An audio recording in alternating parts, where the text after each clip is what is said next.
Всем привет, друзья! Сегодня мы приехали в Биби-Ханум. Биби-Ханум, и сегодня мы покажем вам, какая обстановка здесь. Вау, вот это да!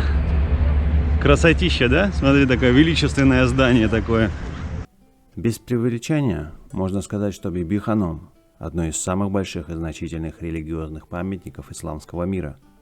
И уж точно самая крупная мечеть во всей Средней Азии. Лучше всего это понимаешь, когда оказываешься возле ее древних и величественных стен, прямо напротив портала, который называют Млечным путем. Сразу за воротами возвышается гигантское монументальное здание главной мечети, о которой также высказывались с изрядной долей поэтичности, говоря о том, что купола затмевают само небо. Вообще, этому комплексу не откажешь в поэтичности и даже романтичности. Столько красивых историй и поверий сложено об этом месте. До наших дней сохранились не все здания Биби-Ханум, но утраченное постепенно восстанавливается и незаметно и органично переплетается с оригиналом, как в местных увлекательных историях переплетается сказка и быль. О том, как появилась в Самарканде знаменитая и величественная мечеть Биби-Ханум, или как ее еще называют Биби-Ханым, ходит множество легенд и самых удивительных историй. Так, согласно одной из них, мечеть была построена в честь матери жены Тимура. Кстати, подтверждение этой версии встречается в путевых заметках путешественника из Испании Руи Клавихо. Другая же версия рассказывает о том, что любимая жена Тамерлана решила сделать своему супругу, вернувшемуся из очередного похода, сюрприз, построив мечеть. Жена Амира успела возвести минареты, стремящиеся в голубую высь. Величественные купола ее могли соперничать по красоте с самим небосводом. А обширный двор обрамляли ослепительно белые колонны. Победоносный Тимур был уже неподалеку от Самарканда, но арка, претворяющая вход на территорию мечети, была не готова. И неспроста. Молодой зодчий, что руководил строительством, намеренно не торопился с окончанием, ибо не хотел расставаться с женой Тамерлана Биби-Ханум, в которую успел влюбиться. Правда, Биби-Ханум питала к юному дарованию чувства несколько противоположные. Она была в ярости из-за столь медленного продвижения работ. Тогда дерзкий юноша сказал, что окончит строительство в срок, если жена правителя его поцелует. Царевна долго отнекивалась, пыталась переубедить влюбленного и подсунуть ему вместо себя многочисленных придворных красавиц. Однако тот оказался весьма крепким орешком и ни на какие уговоры не поддавался. В итоге Биби-Ханум, понимая, что сделать с этим упершимся подобно ишаку юношей ничего не получится, разрешила себя поцеловать.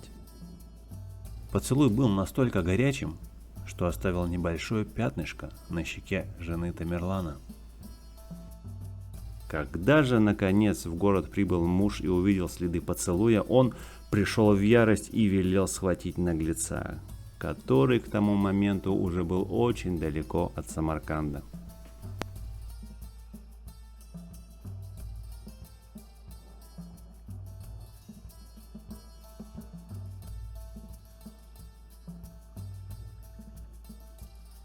Однако ученые-мужи-историки сходятся во мнении, что это великолепное здание возникло здесь, как и многое другое в Самарканде, в эпоху правления Амира Тимура. Согласно этой версии, после возвращения Тамерлана из славного похода в Индию, где он одержал блистательную победу, правитель повелел построить мечеть и дать ей имя в честь любимой жены. Возведение этого грандиозного сооружения началось в мае 1399 года, именно на том месте, которое выбрал сам Тимур.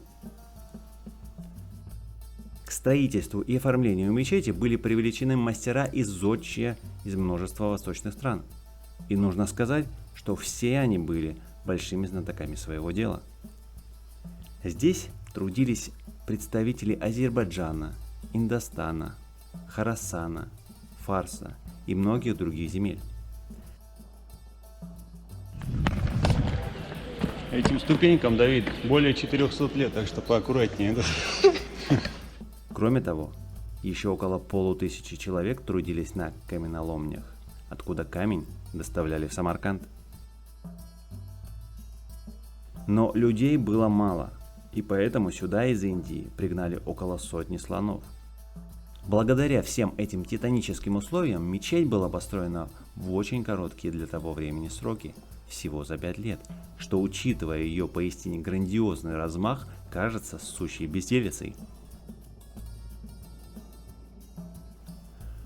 Но это удивительно и прекрасно выполненное с точки зрения декора и архитектуры здание не понравилось заказчику.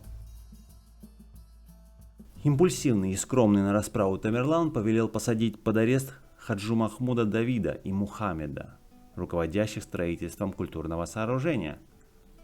Возможно, Тамерлан был не так уж и не прав, так как комплекс был сконструирован без учета сейсмической опасности зоны, что, правда, было просто нереально просчитать в то время. Но факт остается фактом, и богато украшенные каменные куски не рассыпались на голову многочисленным молящимся еще при жизни Тимура.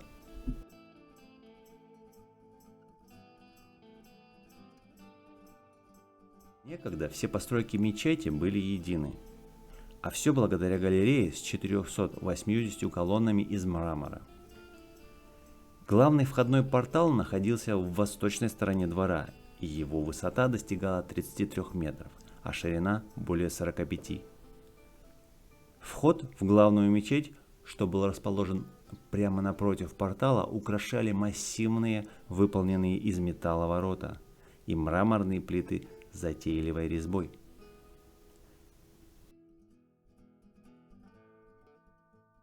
На каждом из углов мечети возвышались многоярусные минареты, всего их было 4. К сожалению, из всего многообразия сооружений этого комплекса до наших дней уцелело лишь 5. Портал, большая мечеть и 2 малые, а также один из минаретов. Еще одна достопримечательность – это внушительного вида постамент из мрамора, на котором некогда находился Коран, созданный еще при внуке Тамерлана, Укулбеке. С этим местом связано еще одно поверье. Если женщина захочет забеременеть, то она должна прийти сюда и помолиться на этом самом месте о своем сокровенном желании. Благодаря кропотливой и без преувеличения титанической работе специалистов, практически все, что можно в Биби-Ханум увидеть, находится в отличном состоянии. Стены этого поразительного комплекса, как и несколько веков назад, украшают тончайшие, созданные с великим мастерством орнаменты. Арка главного портала, некогда разрушенная более чем наполовину, своего, прямо скажем, немаленького роста, была восстановлена. Декор этого величественного портала был частично заменен. Разницу можно заметить лишь по цвету. Оригинальный орнамент более темный, нежели новый. Заново возвели здесь и минареты, теперь их вновь, как и было когда-то, 3. А тот, что пережил своих братьев, был изготовлен и заново облицован. Однако нужно заметить, что нынешние минареты немного ниже тех, что были возведены несколько столетий назад. Зная это, можно лишний раз восхититься мастерству зодчих того времени. Реконструкция коснулась и купола основной мечети, который сегодня сияет чуть ли не ярче небосвода. Не остались без внимания и купола 2 боковых мечетей. Интересно, что внутреннее убранство главного храма гораздо пышнее и богаче, чем боковых. Сделано это специально с целью подчеркнуть красоту и роскошь первой. Посетить данное грандиозное сооружение вы можете по адресу город Самарканд, улица Ташкентская,